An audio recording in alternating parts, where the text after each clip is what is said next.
क्या आपने कभी भगवान शिव के उस रूप के बारे में सुना है जिसके सामने संसार का अहंकार भी टिक नहीं पाता? वह रूप है रुद्र। रुद्र का नाम सुनते ही मन में एक प्रचंड शक्ति की छवि बनती है। लेकिन क्या आप जानते हैं, रुद्र केवल क्रोध और संहार के प्रतीक नहीं है। रुद्र का एक अर्थ है, वह शक्ति जो हमारे भीतर के दुख, भय, अज्ञान और अहंकार को दूर करने का मार्ग दिखाती है। और इसी रुद्र स्वरूप को स्मरण करने वाला एक प्रसिद्ध मंत्र है, ओम नमो भगवते रुद्राय।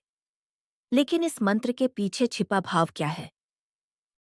इसे किस भावना से जपना चाहिए? और क्या केवल मंत्र बोल देना ही पर्याप्त है? आज के इस भाग में हम इन्हीं सवालों को समझेंगे। सबसे पहले मंत्र को ध्यान से सुनिए। ओम नमो भगवते रुद्राय। ओम परम चेतना और पवित्र प्रणव ध्वनि का प्रतीक। नमो, नमन, समर्पण और अहंकार को झुकाने का भाव। भगवते, उस दिव्य सत्ता के प्रति समर्पण जिसे हम भगवान के रूप में पूजते हैं।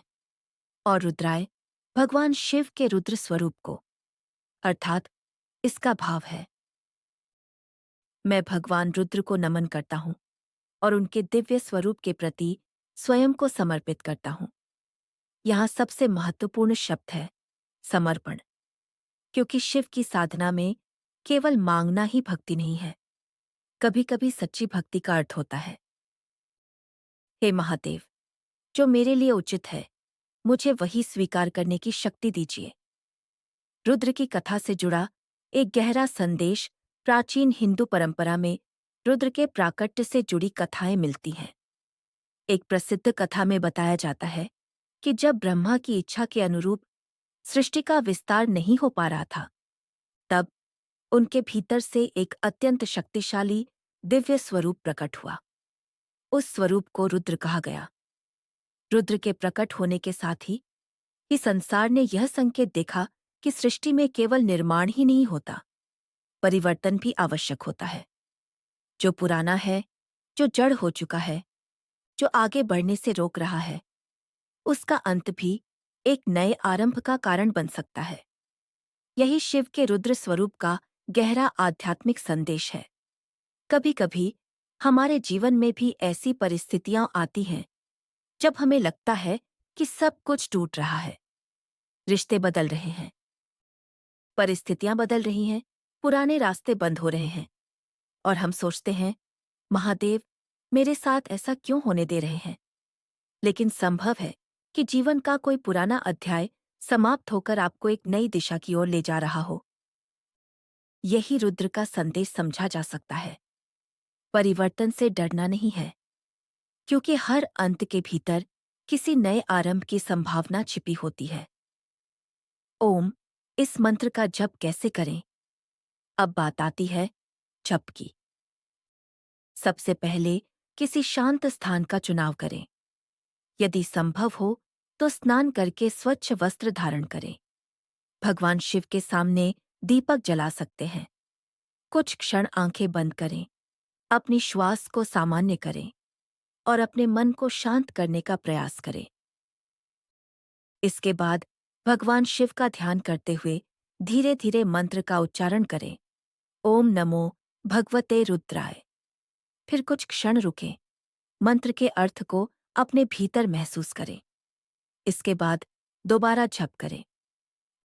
यदि आप माला से जप करना चाहते हैं तो रुद्राक्ष की माला का प्रयोग शिव उपासना की परंपरा में किया जाता है।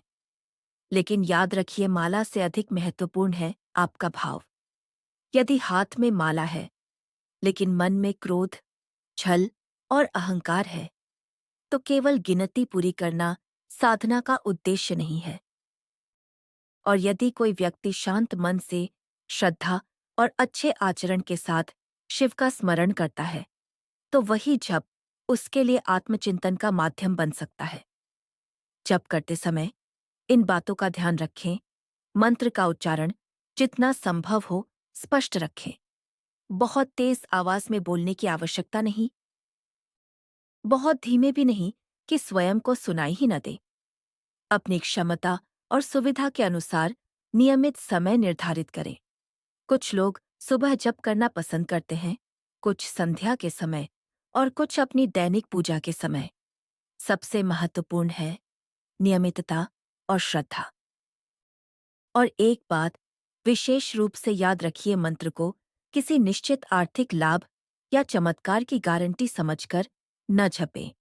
मंत्र साधना का आध्यात्मिक उद्देश्य मन को ईश्वर की ओर लगाना, आत्मसंयम बढ़ाना और भीतर शांति की खोज करना भी है। सबसे बड़ा रहस्य, अब इस मंत्र की सबसे गहरी बात सुनिए। जब आप कहते हैं ओम नमो भगवते रुद्राय, तो केवल भगवान रुद्र को नमन नहीं कर रहे होते, आप अपने भीतर मौजूद उस शक्ति को भी स्वीकार कर रहे होते हैं, जो भय के बावजूद आगे बढ़ सकती है, जो टूटने के बाद फिर उठ सकती है, जो अहंकार को छोड़कर सत्य को स्वीकार कर सकती है और जो परिवर्तन से भागने के बजाय उसे समझने का साहस रखती है। यही इस मंत्र का आध्यात्मिक संदेश है। इसलिए अगली बार जब आप यह मंत्र बोलें, तो केवल शब्द मत बोलिए। कुछ क्षण रुकिए, महादेव को स्मरण कीजिए और मन में कहिए, हे रुद्रदेव, मेरे भीतर के भय को दूर करने की शक्ति दीजिए, मेरे अहंकार को शांत कीजिए, मुझे सही कर्म करने का विवेक दीजिए और जीवन में आने वाले परिवर्तन को स्वीकार करने का साहस दीजिए। फिर जप कीजिए ओम नमो भगवते रुद्राय, ओम नमो भगवते रुद्राय, ओम नमो भगवते रुद्राय। लेकिन कहानी अब भी समाप्त नहीं हुई है, क्योंकि अब हम पहुंचने वाले हैं भगवान शिव के उस महामंत्र तक, जिसका नाम सुनते ही करोड़ों शिव भक्त श्रद्धा से सिर झुका देते हैं। मृत्युंजय मंत्र। आखिर इस मंत्र को मृत्युंजय क्यों कहा गया? इसका वास्तविक आध्यात्मिक अर्थ क्या है? और प्राचीन परंपरा में इसे किस भाव से जपने की बात कही गई है? अगले भाग में हम इसी रहस्य को समझें। बार पूरे श्रद्धा भाव से बोले हर हर महादेव।